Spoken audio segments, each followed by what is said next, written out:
Sveiki! Ir pienācis laiks kārtējiem BUTLV video apskatam, un šoreiz mūsu rokās ir nonācis HP Pavilion G6 portatīvais dators. Lielākā daļa datora korpusa ir veidota no glancētas plasmasas, taču par laimi tā netik ļoti pievelk pirkstu nospiedumus un putekļus.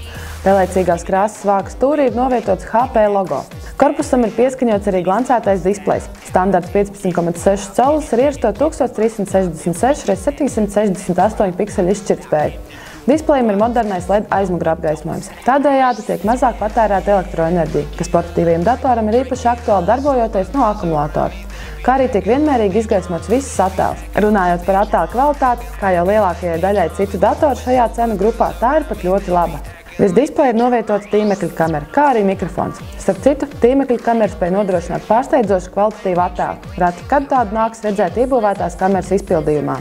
Klaviatūra, kā jau šobrīd aktuālajiem HP Pavilion G6 portatīvajiem datoriem ierasts, ir bez ciparu taustiņu bloka, lai arī 15,6 colu datoriem tas jau kļūst par nerakstītu likumu. Subjektīvi mēs gan šo noteikti vēlamies saukt par plusu, jo nereti, kad šie taustiņi vairāk traucē nekā palīdz. Protams, grāmatvedē varētu būt diametrāli pretējs viedoklis. Tāpat dators bez ciparu taustiņu bloka izskatās vizuāli glītāk, jo tad skārieņjūtīgais paliknis atrodas centrā, nevis novirzīts uz kreiso pusi. Runājot par skārieņjūtīgo palikni, no palmvesta tas ir nodalīts ar reliefainu pārklājumu. Izmēra ziņā ir pietiekami liels, lai ikdienas darbības būtu iespējams ērti paveikt arī bez spēles palīdzības.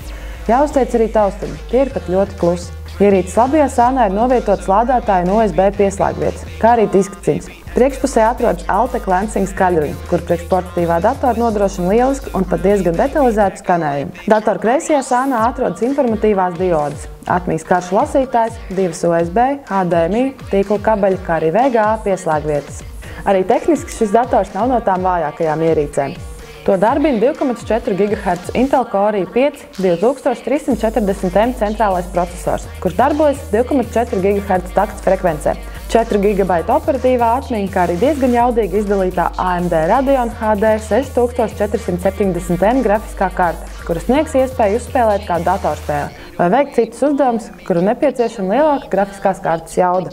Arī cietā diska ietilpība nav no tām mazākajām – 640 GB. Šodien apskatītais HP Pavilion G6 par sevi, kā jau citu šīs sērijas portatīvie datori, par sevi ir atstājis diezgan labu iespēju. Tas ne tikai labi izskatās, bet ir arī ļoti jaudīgs. Par savu cenu 389 latiem tas būs ļoti izdevīgs pirkums. Turklāt jāņem vērā, ka tam ir 3 gadu garantija.